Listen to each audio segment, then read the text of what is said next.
कर्मों का सारा खेल है। एक दिन लौट कर आएगा और आज जो तुम्हें रुला रहा है कल उसे कोई और रुलाएगा। भगवान ने हमें कुछ भी दिया हो या न दिया हो, लेकिन हमें स्वतंत्रता उन्होंने पूरी दी है कर्म करने की। और कर्म करते समय ही हम अपने भाग्य का निर्माण कर लेते हैं, यानी कि जैसे भी हमारे कर्मास होते हैं वैसा ही हमारा भाग्य बन जाता है। आज जो आपका जीवन है ना, वो आपके कल के किए हुए कर्मों का ही परिणाम है, और आगे वाला जीवन भी आपके आज किए हुए कर्मों का परिणाम होगा। आज का टॉपिक कर्मों के ऊपर है कि आपकी लाइफ में कोई भी इंसान क्यों आया है, क्यों उसने आपको परेशान किया। कोई इंसान आपको प्यार देने के लिए आया, कोई इंसान आपको धोखा देने के लिए आया। ऐसा क्यों हुआ? आपने उसे भरपूर प्यार दिया लेकिन सामने वाले ने आपको नहीं दिया, आपको इग्नोर किया, आपको धोखा दे के किसी और के साथ रोता हुआ आपको परेशान करके चला गया। तो आपको लगता है कि मेरे साथ ही ऐसा क्यों हुआ? दोस्तों, आप ही के साथ ऐसा नहीं होता।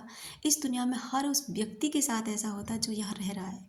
इस दुनिया में, इस जीवन में जो आया है उन सभी के साथ में ऐसा हो रहा है। नमस्कार दोस्तों, आपका फिर से स्वागत है मैग्नेट ऑफ लव में।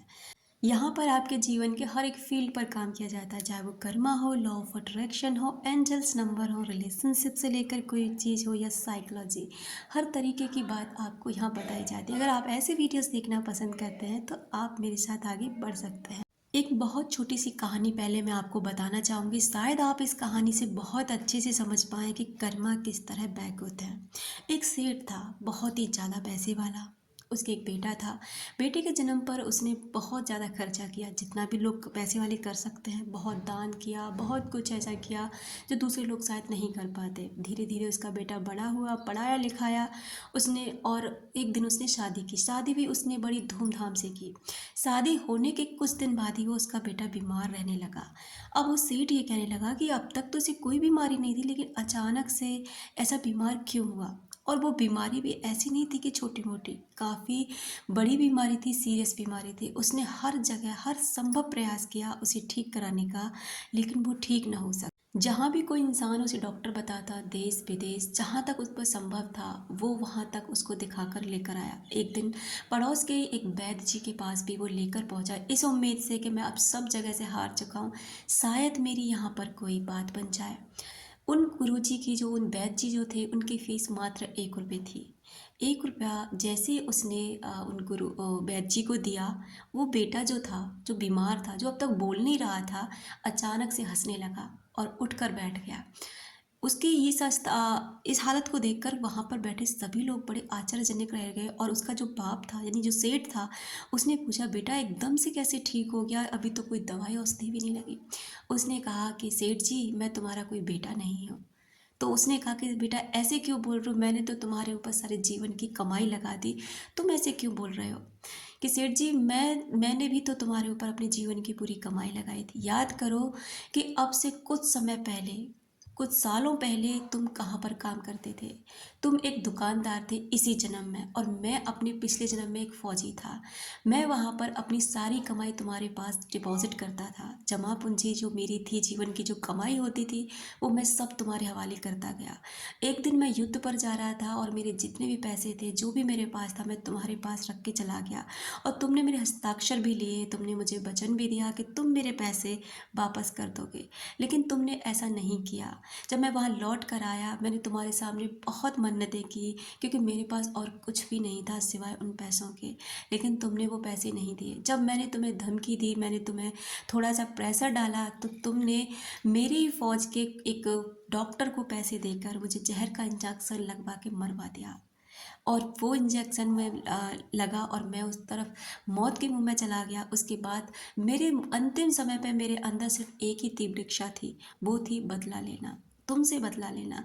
मैंने तुम्हारे यहाँ जन्म लिया, पला बड़ा, सब कुछ किया, और आज तक, अब तक जो मेरा हिसाब था वो पूरा हो गया। मेरा 1 रुपया और बाकी था तुम्हारे ऊपर, वो भी आज मैंने पूरा कर लिया। अब मैं चलता हूँ। तो सेठ ने कहा कि मुझसे बहुत बड़ी गलती होगी बेटा, मुझे क्षमा कर दो, तुम तो मेरे इकलौते बेटे हो। मतलब उसने जो उससे उस समय कर सकता था, बोल सकता था, बोल रहा था। उसने कहा लास्ट में, सेठ ने, कि बेटा चलो मेरी तो ये वाली गलती थी, लेकिन इसकी क्या गलती थी जो तुम्हारी बीबी है?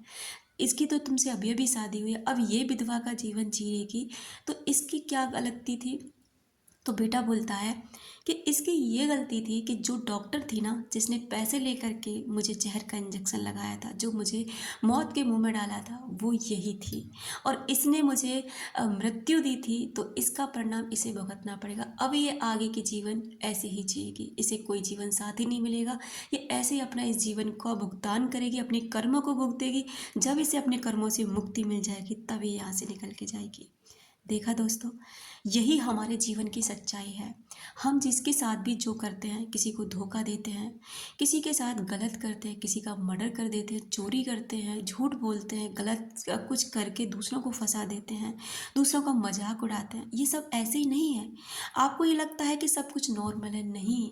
ये कुदरत है ना, कुदरत ये सबका ख्याल रखती है, सबका हर एक हिसाब रखती है। आप इधर उधर चारों तरफ देख करके तो काम करते, कोई देख तो नहीं रहा, लेकिन आप ये भूल जाते हैं, हम सभी ये भूल जाते हैं कि ऊपर वाला हर समय हर घड़ी हमको देख रहा है। तो अपने कर्मों पर हमेशा ध्यान दीजिए, क्योंकि भगवान ने ये स्वतंत्रता हमें पूर्ण रूप से दी है। अपने कर्म अपने हिसाब से कर सकते हैं, लेकिन उसका जो परिणाम होगा ना, वो आपके हिसाब से नहीं आएगा। अगर आप गलत करके आप ये सोचते हैं कि आपको अच्छा मिलेगा, कभी नहीं हो सकता। आपके आपके जो कर्म है ना, वही कर्म है जो हमको लौट कर हमें तकलीफ दे के जाते हैं। भगवान ने स्वयं ये कहा है गीता में कि इस दुनिया में किसी में इतनी ताकत नहीं जो तुझे कष्ट दे सके। इस दुनिया में किसी में भी, यहाँ तक कि मुझ में भी इतनी ताकत नहीं जो मैं भी तुमको कष्ट दे सकूं, लेकिन तुम्हारे कर्म तुमको कष्ट देने से मैं भी नहीं रोक सकता। तुम्हारे हिसाब तुमसे खुद किए जाते हैं। दोस्तों, हमेशा अगर आप चाहते हैं कि आपके साथ भी अच्छा हो, अगर ये चाहते हैं कि सब कुछ आपको अच्छा और आपके साथ लाइफ में जो भी चीज़ आप पाना चाहते हैं सब कुछ मिले, तो पहले आपको देना सीखना होगा, लोगों से प्यार करना सीखना होगा, लोगों को सम्मान देना सीखना होगा, तब जाके आपको सम्मान मिलेगा। क्योंकि यहाँ पर जो भी व्यक्ति आए हैं ना इस दुनिया में, वो सभी को भगवान ने बनाया है। आप अकेले ऐसी नहीं है जिसे आपको किसी और शक्ति ने बनाया हो। हर इंसान का हिसाब भी भगवान रखते हैं, वो कुदरत रखती है। लॉ ऑफ कर्मा यही है, जो आप करेंगे, जैसा बीज आप बोएंगे, वही फसल आप काटेंगे, और ऐसा होगा ही होगा, इसे कोई नहीं रोक सकता।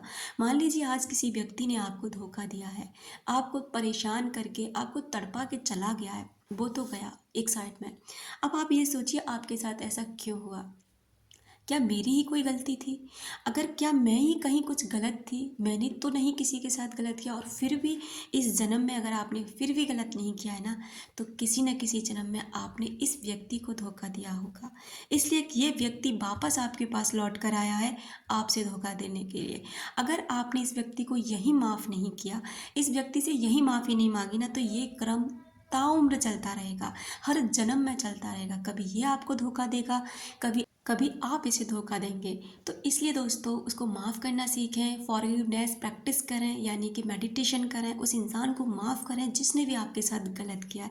उसके पास जाके माफ़ नहीं करना, उससे खुद जाके माफ़ी नहीं मांगनी, बल्कि आपको अपने ही विचारों में उसे माफ़ करना है, भगवान के सामने बैठकर उसे माफ़ करना है। और अगर आपने कोई गलती की है, अगर आपने किसी का दिल दुखाया, आपने किसी को परेशान किया है, तो फिर आपको उस व्यक्ति से माफ़ी मांगनी है।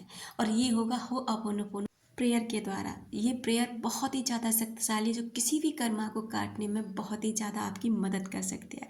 तो दोस्तों, वीडियो अगर अच्छी लगी हो तो लाइक शेयर कमेंट जरूर करें। मिलते हैं अपनी नेक्स्ट वीडियो में, तब तक रखें अपना ख्याल, अपनों का ख्याल, जिसे आप अट्रैक्ट कर सकें ढेर सारा प्यार और ढेर सारी खुशियाँ। थैंक यू सो मच आपका कि आपने मुझे इतना कीमती वक्त मुझे दिया।